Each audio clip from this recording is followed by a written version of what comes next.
یہ بات ہمارے لیے ملت اسلامیہ کے لیے اس ملک کے لیے نہایت افسوس اور ندامت کا ہے کہ روز بروز مسلمانوں کے تعلق سے اس ملک میں نفرت کی ہوا تیز ہوتی چلی جا رہی ہے۔ مودی جی اور یوگی جی کی سرکار میں مسلمانوں کا جینا گویا مشکل ہو گیا ہے۔ ابھی حال کا واقعہ ہے 26 تاریخ کو ٹرین نمبر 04314 جو رشی کیش سے مظفرپور کے لیے آتی ہے اسپیشل ٹرین، اس ٹرین میں مولانا توصیف رضا مظہری صاحب جو بھوگ ڈابر بکھو ٹولی ٹھاکر گنج ضلع کشن کے رہنے والے ہیں، وہ لوٹ رہے تھے اور ٹرین میں گنڈوں نے اس کے ساتھ مار پیٹ کی اور اس کو ٹرین سے دھکا دے کر پھینک دیا، لاپتہ ہو گئے، ان کا موبائل آف ہو گیا۔ تب لوگوں کو خبر ہوئی کیا مسلمانوں کا ٹرین سے سفر کرنا بھی مشکل ہو گیا ہے۔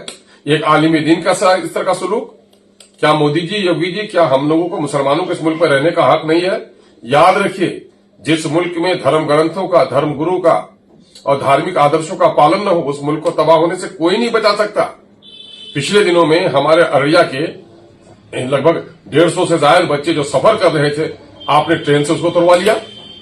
یہی معاملہ کرناٹک میں پڑھنے جا رہے ہیں بچے اتروا رہے ہیں، یہی معاملہ ہے تلنگانہ بچے پڑھنے جا رہے ہیں ٹرین سے اتروا رہے ہیں۔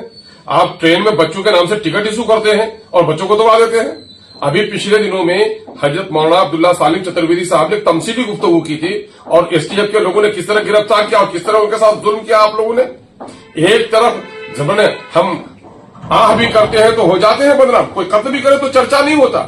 ایک عالم دین کا اس طرح وحشیانہ قتل کیا گیا ہے، ہم اس کی مذمت کرتے ہیں۔ ہم ریلوے منسٹر سے مطالبہ کرتے ہیں کہ فوری طور پر جی آر پی ایف کی پولیس آپ کی کہاں تھی، گورنمنٹ ریلوے فورس آپ کی کہاں تھی، معاملے کی تحقیق کروائیے۔ کون لوگ سفر کر رہے تھے، کن لوگوں نے اس کا زدوکوب کیا ہے، کن لوگوں نے ان کو گاڑی سے اٹھا کر پھینکا ہے، ایسے لوگوں کی خبروں کی گرفتاری ہونی چاہیے۔ مولانا کا اس سنگین جرم مولانا کے ساتھ ہوا ہے، اس کا معاوضہ اس کے گھر والوں کو دیجیے اور انصاف کا عمل کیجیے۔ اور ہم آپ سے مطالبہ کرتے ہیں، خاص کر ہم دیش کے پردھان منتری سے، کہ مسلمانوں کی تو جو نفرت کی ہوا پھیلائی جا رہی ہے، اگر اس نفرت کی آگ کو آپ نے بجھانے کا کام نہیں کیا، مسلمانوں کا نہیں صرف دیش کا نقصان ہوگا، یہ اچھا نہیں ہے۔ ہم ملی تنظیموں کے سربراہوں سے بھی کہیں گے کہ ہماری ملی تنظیموں کے سربراہان اس معاملے میں سر جوڑ کر بیٹھیں۔ کیا اس ملک میں داڑھی ٹوپی رکھ کر سفر کرنا مشکل ہو جائے گا؟ بچوں کا مدرسے میں تعلیم، دینی تعلیم کے حصول کے راستے بند ہو جائیں گے؟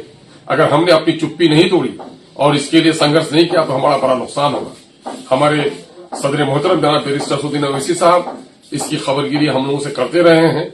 انشاءاللہ میں 1-2 دن میں وہاں کا دورہ کروں گا۔